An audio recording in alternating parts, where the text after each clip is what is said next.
Jaws of the Lion from Gloomhaven, the smaller Gloomhaven as we call it here inside. Again, fully closing lid, there is no lid lift at all. I will show it in close up, nothing. This lid closes completely and everything has its space. I'm sure you would be happy if you have it. So, what do we find inside? So you have, of course, all the rules, the scenario books, the learn to play guide, the village map, so all the paperwork. And then, let's look inside. Of course, you have this cardboard. There's a little cutout. It's maybe hard to see. Let me check if I get a close up. So there's a tiny little gap here. Yeah, there's a tiny little gap here, which will prevent it, when everything is packed, from sliding around. So it has its designated space, and the rest is then covered by the rulebook and the rest.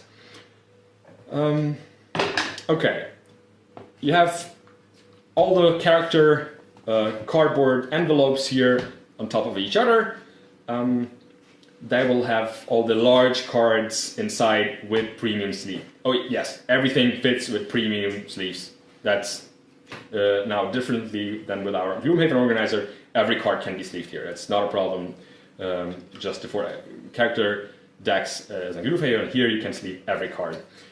Then you have here the monster cards. They have here the space. There is a nice cutout in the shape of the monsters or enemies, and there's also the possibility, if I can set it up correctly, that you take one of these monster cards. There you have the monster inside, and you just put it on the side here. There's this little wood piece which prevents it from tilting, and if you use like our Gloomhaven monster bases, which are rotating, and you can count the health points for each monster, then it's just an easy reminder what the statuses are from the monster, so it has it open for everyone.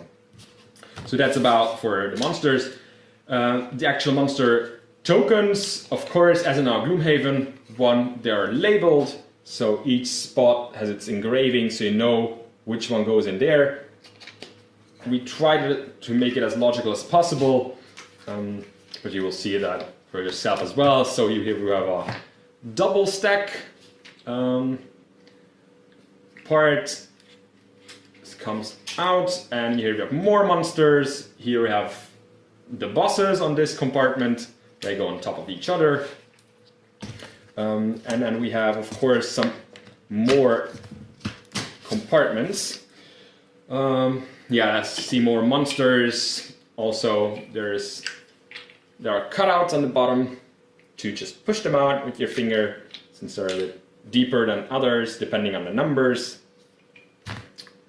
You have one compartment for the large general cards, with some nice decoration with the two swords as seen in the card backs. You have one large tray for all the small cards.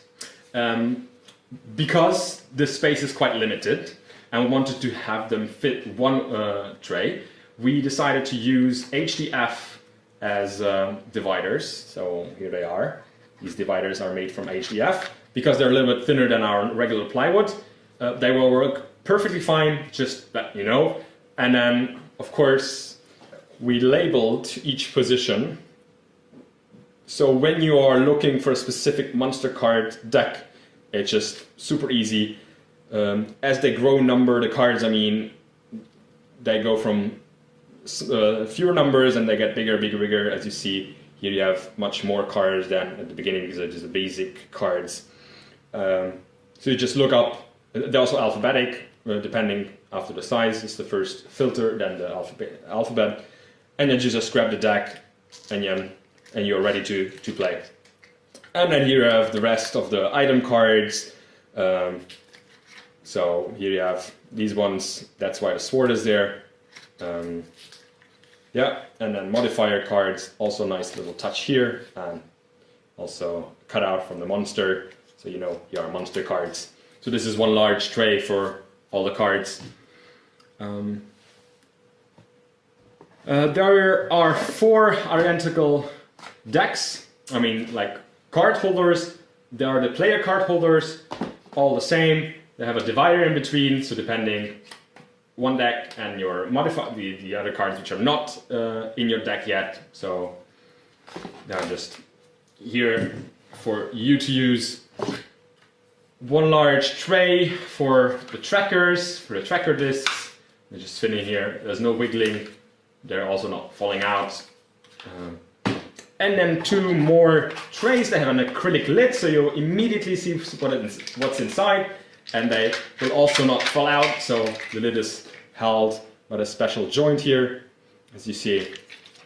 Yeah, and then you just have health here, the monster bases, for the maps, the obstacles, traps, ability modifiers, and whatever the coins you have here. So easy to reach, easy to use. And then, as I said, here we have all the characters, the minifigures, and since there's plenty of space, so you can arrange them. So it's not like a special puzzle you would have to keep attention to. I'm just reading the comments. That just you don't have to keep attention how you arrange them. Just put them inside to that slot, and you will be covered. So that space is just for miniatures. That's all fine. So we won't have a problem with that. Yes, and then we have the 4 character decks. So cards next to cards. Characters, trackers, and you have everything filled again. Comes this cardboard piece, and then everything is closed in. Maybe checked for the rings. Yeah, I'll put this on the bottom, and then just like that. Everything is in its space. Okay, that's about Gloomhaven Jaws of the Lion, also released now for Spiel Digital. Any questions? Again, let me know.